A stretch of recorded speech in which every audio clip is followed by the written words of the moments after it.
Hello दोस्तों, मैं आपको सुनाने जा रहा हूँ आज की कहानी बलात्कारी का प्यार भाग 11। लिफाफा देते हुए नंदा की आंखों में आंसू आ गए और वो वहाँ से चली गई। नंदा के जाने के बाद आदित्य ने वो लिफाफा खोला तो देखा उसमें एक चिट्ठी है। आदित्य ने उस चिट्ठी खोला, उसमें लिखा था, भैया मुझे माफ़ कर दीजिए, आज आपसे ऊंची आवाज़ में बात की मैंने।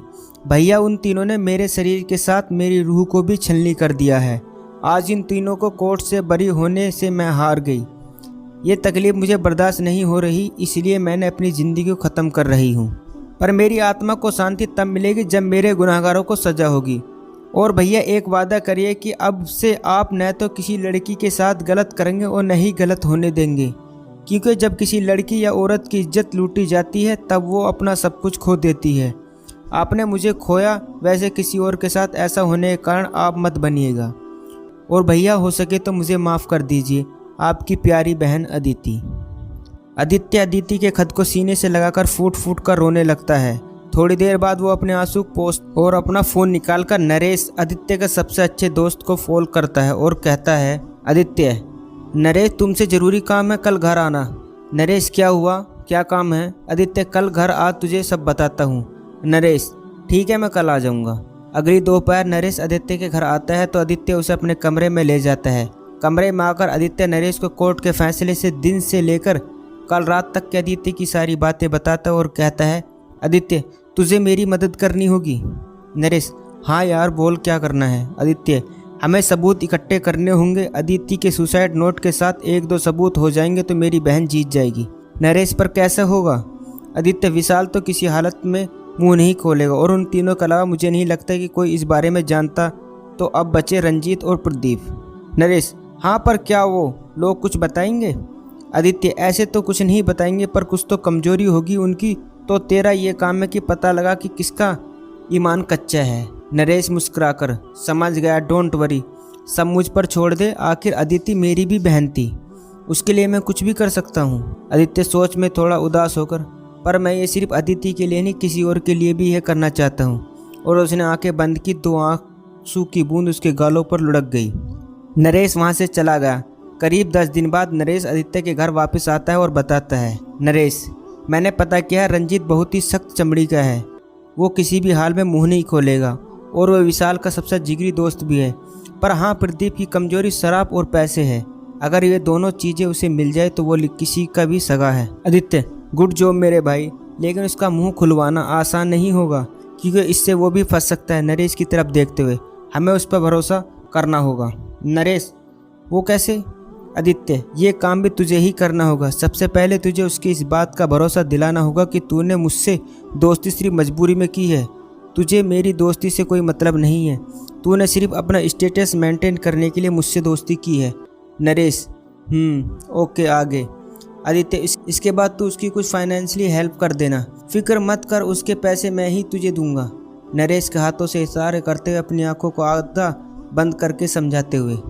नरेश मजाक में गुस्सा करते हुए, चल चल बड़ा आया पैसे देने वाला, आगे बोल।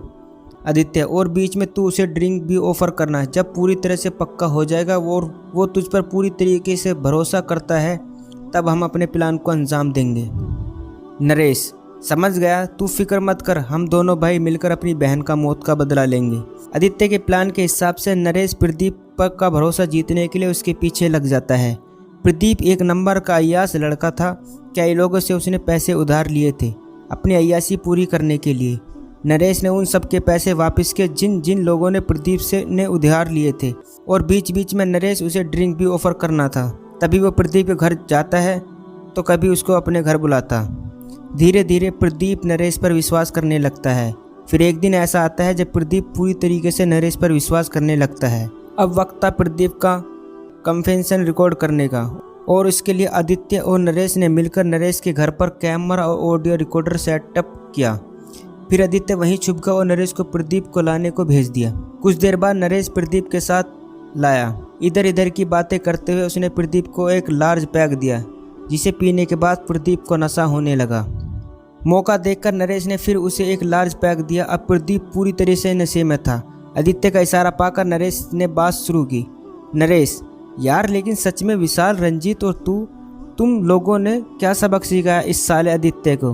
उसकी बहन के साथ ऐसे करने से तो मज़ा आ गया होगा ना? प्रदीप, मज़ा? अरे बहुत मज़ा आया। नरेश, पर एक बात समझ नहीं आई कि पुलिस को कोई सबूत कैसे नहीं मिला? प्रदीप अपनी होशियारी पर मुस्कुराते हुए, कैसे मिलता? विशाल ने इतने अच्छे से सारे सबूत मिटाए थे। नरेश, वो कैसे? प्रदीप, विशाल को पता था कि अदिति के कोचिंग सेंटर के बाहर सीसीटीवी कैमरा लगा है, तो उसने अपनी बाइक दूर पार्क की और अपनी चेहरा अच्छे से ढककर अदिति को धोखे से रंजीत के घर लाया, और वहां हम लोगों ने एक कमीनी हंसी हंसता है।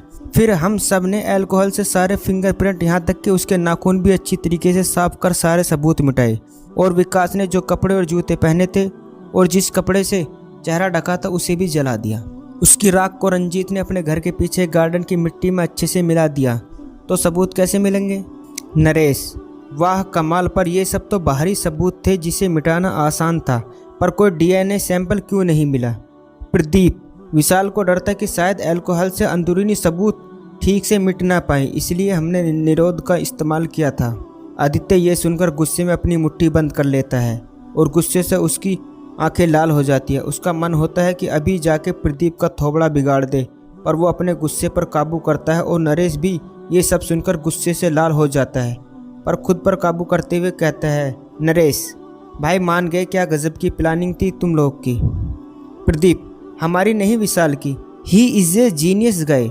नरेश प्रदीप को उसके घर छोड़कर आता है। रिकॉर्डिंग चेक करने के बाद अगले दिन आदित्य वापस अदिति का केस रीओपन कराता है। पुलिस आदित्य की शिकायत पर उन तीनों को गिरफ्तार कर लेती है और रंजीत के घर के गार्डन में एक जला हुआ जूते का टुकड़ा मिलता है और साथ ही वहाँ की मिट्टी के सैंपल भी लेते हैं, जिसकी जांच में पता चलता है कि मिट्टी में कपड़ों की राख के सैंपल भी मिले हैं। कार्रवाई शुरू होती है। इस बार ठोस सबूत के आधार पर उन तीनों को 7 साल की कड़ी सजा और उसके बाद फांसी की सजा सुनाई जाती है। आदित्य की आंखों में आज खुशी के आंसू आ जाते हैं। साथ ही उसके सामने आता है अदिति का मुस्कुराता हुआ चेहरा, जो उसे थैंक्स अप कर रही है और कह रही है, अदिति भैया आज मैं जीत गई, आज मेरी आत्मा को शांति मिल गई, थैंक यू भैया। और भैया मुझसे वादा करिए कि आज के बाद आप न तो किसी लड़की या औरत के साथ कभी गलत करेंगे और न ही कभी किसी को गलत करने देंगे, वादा करिए भैया। आदित्य आंखों में आंसू लिए, मैं वादा करता हूँ मेरी बहन। आदित्य रोशनी से मुंबई में कैसे मिलता है, जानने के लिए पढ़िए अगला भाग। दोस्तों, ये था बलात्कारी का प्यार भाग 11। दोस्तों, आगे की कहानी जानने के लिए हमारे चैनल को सब्सक्राइब कर